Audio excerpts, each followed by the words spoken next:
You know, this show is all about blurring the lines between inside and out. I look for every possible way to do it. Daffodils in the field, daffodils in the house. But you know, I think I pushed it about as far as I ever have. You see, the backdrop of Daffodil Hill recently made a great setting for hosting some younger students who were visiting to see the farm and meet musician and conservationist Chuck Lavelle. Now, I think Chuck is just amazing. I have to say I was blown away not only by his passion for music, but his message for caring for the earth and what he shared with the children. You see, Chuck started the event by reading to the kids from his book, The Tree Farmer. "Grandfather," says the boy, "I thought you lived on a farm. Well, you don't have very many chickens, and where are the cows and the pigs?" And the grandfather says slowly, "We grow trees."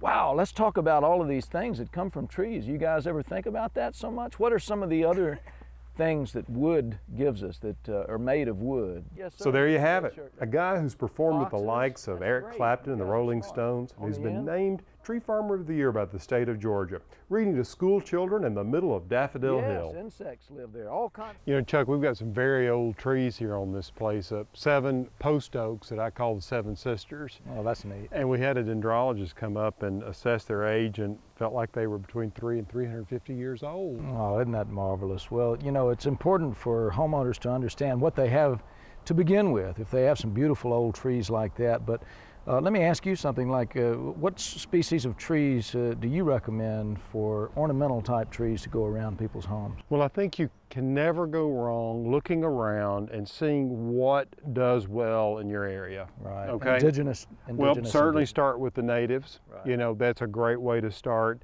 Some of my personal favorites include the maples. Hard to beat a good sugar maple or red maple. Beautiful color and all. Oh my heavens, yeah, just spectacular.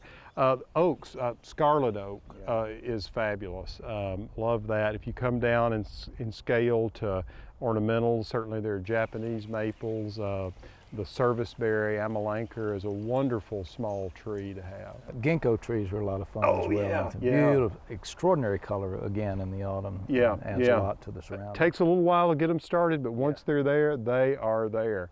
You know, I think that so often we don't realize what an asset these great trees are around your home. They cut down on energy costs. Exactly. They certainly add to the curb appeal to your property. Yeah.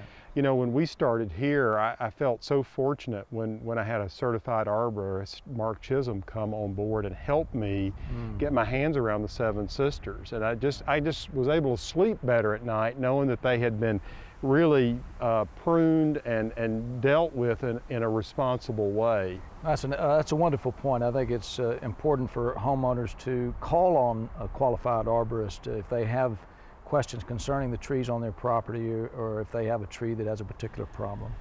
Well, you know, if you don't believe that the trees on your property are worth something, wait till you don't take care of it and it blows down on your house. Well, that's right. I think preventative medicine is an important thing. You know, look up, look around your house, make sure you don't have any limbs that are just obviously on top of your house that need to be removed. And if they do need to be removed, the bottom line is if you're going to do it yourself, you better understand the safety issues.